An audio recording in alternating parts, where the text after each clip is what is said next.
Yo, what up everybody? Welcome back to another video.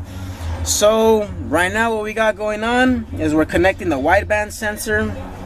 We want to have the data logging on so we get proper readings. So my homie Bud sent me a base map over to my email to try and hook things up, and hopefully that will fix the little sputter issue. Alright, from the link that I have downloaded, it states that the D14 plug is going to be on connector D, which will be this one, and it's going to be the 5th wire, red and white. It does vary on the year, so be careful. This is a 93 hatch, so this wire is going to be red and white. I will put the link that I have in the description, and I'll also add a picture that I got off of Google so you guys can see and have a better understanding.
Yo, oh shit, gotta pause the music, pause the motherfucking music, cause we're live back in action. Yo, what up everybody? Welcome back to another video. We got the homie Bud's built right here, who came all the way from LA to fucking help us out. So we're over here trying to square out a few different bugs with the car. It is sputtering, so we're gonna go through the distributor, make sure that that's all hooked up right. He brought a spare just in case that this one is messed up. He also brought a extra fuel filter, so we're gonna be getting rid of this one out with the old and with the new. Got the K2 one right here. But yeah, you guys get the idea. We're gonna try and get everything squared away with the fucking turbo car. After that, we're gonna head over to Lasky Racing out here in the Inland Empire, and we're gonna send his block to get done up. So check back in with you guys later. Peace.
So correction, in the early part of the video I had explained that I connected the white wire to D14. It was actually D10.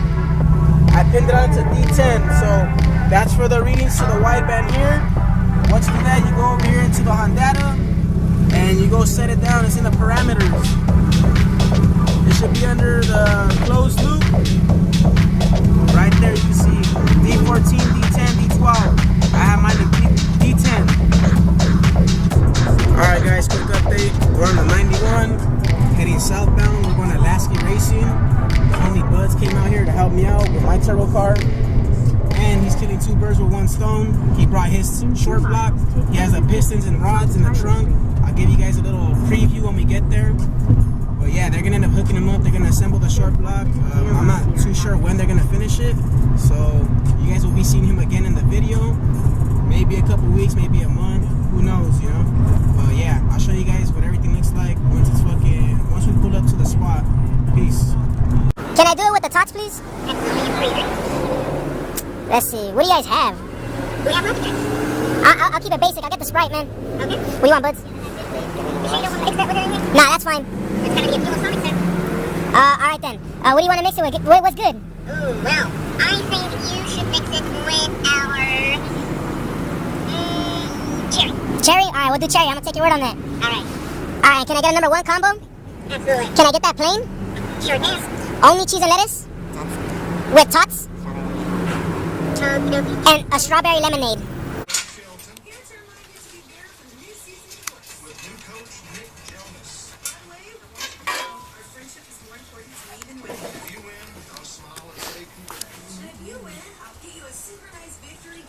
Yeah, okay.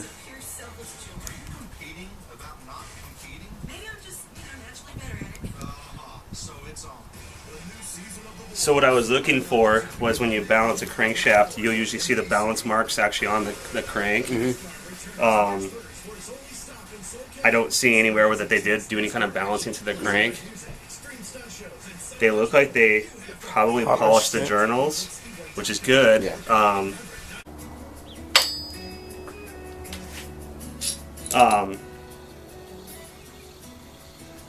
Yeah, so it looks to me like it's all standard, meaning they didn't cut the crank at all or anything like that, so that's good. Man, other than that, it's pretty much ready to rock and roll, like you said.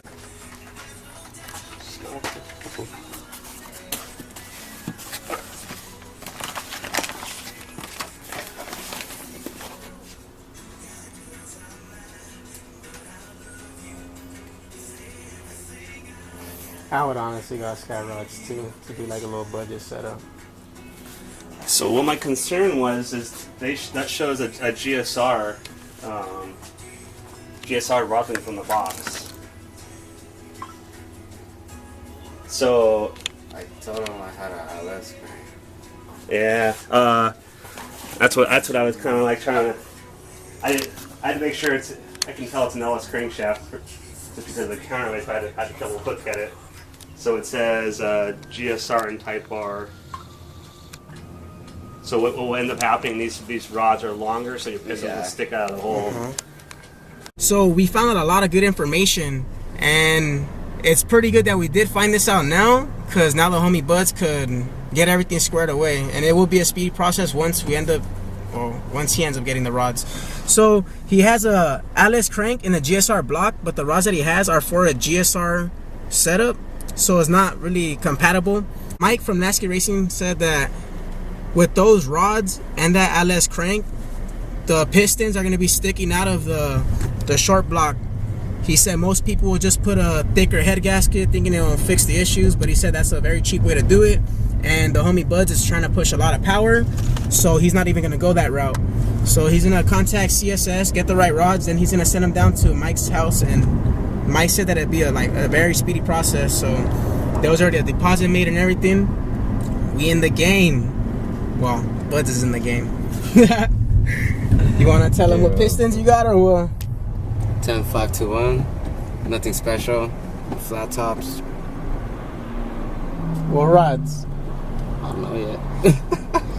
For real, they were the scat rods, but honestly, he almost bought some Eagle rods, or yeah, shit's gonna get serious, real serious. We're talking about like maybe 700 horsepower serious motherfuckers. But yeah, so honestly, that's what just went down. He's gonna contact CSS tomorrow. He's gonna try and get everything squared away. He wants it to be a speedy process. Once the short block is done, we're gonna end up taking everything down to Buds' pad. Then we'll show you the further steps to assembling the full engine. After that, hopefully things get squared away and this guy could tune. But update with the turbo hatch, this is what might go down. We might fucking rip out the engine harness that we have in it now, and we might throw the Wireworks harness that I have from the giveaway. So yeah, we're thinking the distributor may be the problem. I'm not really trying to buy another distributor and then clip the wires for that so I can run the COP. So Buzz just shot me a Type R distributor that we have there. It's OBD2. I have a jumper harness for it already. So I also have the Wireworks harness. We're gonna try and rip that out, plug everything up, and see if the car starts to run a lot better with the stock distributor. Sometimes you gotta take a few steps back in order to move forward. That's just how life works, you know? Always remember that. Never give up on shit. Fucking stay striving. Peace.